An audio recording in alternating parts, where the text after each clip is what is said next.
அன்பிற்குரிய பெரியவர்களுக்கும் அன்பு குழந்தைகளுக்கும் பிரசாதம் தேவையா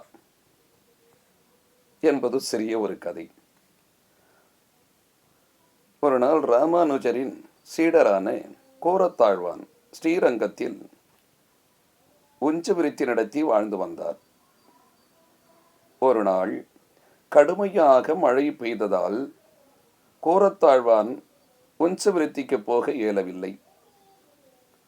பசி பற்றிய நினைவே இன்றி பகவானை துதித்துக் கொண்டிருந்தார். ஆனால் கணவர் பட்டினியாக இருப்பதை பொறுக்காமல் அவர் மனைவி அரங்கநாதனை மனத்துக்குள்ளே வேண்டினாள். அச்சுதம் கேசவம் ராமநாராயணம் கிருஷ்ணம் தாமோதரம் வசுதேவம் கோபிகா வல்லபம் ஜானகி நாயகம் ராமச்சந்திரபஜி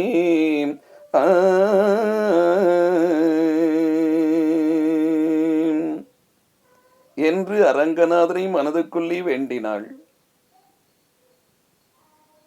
சிறிது நேரத்தில் கோவில் அர்ச்சகர் ஒருவர் பெருமாளுக்கு நிவேதனமாக அன்னத்தை கொண்டு வந்து கோரத்தாழ்வானிடம் கொடுத்துவிட்டு சென்றார்.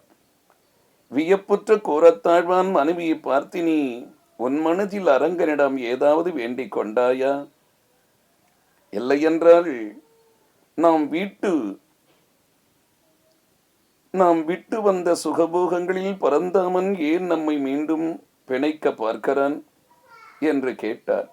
அவர் மனைவி கண்ணில் நீர் வழிய நான் மனதில் நினைத்ததை ஒப்புக்கொண்டாள். சுவாமி, ஆமா, சரி, நடந்தது நடந்து விட்டது, இனி எப்போதும் இப்படியே செய்யாதே என்று கூறிவிட்டு அந்த பிரசாதத்தில் தாம் மிக கொஞ்சம் எடுத்துக்கொண்டு மீதியை மனைவியிடம் கொடுத்தார் கோரத்தாழ்வார். ஆண்டவனுடைய அதுதான் பிரசாதம் தேவையா, பகவானே வந்து கொடுத்தார் அல்லவா என்றுதான் நாம் எடுத்துக்கொள்ள வேண்டும். நன்றி, வணக்கம்.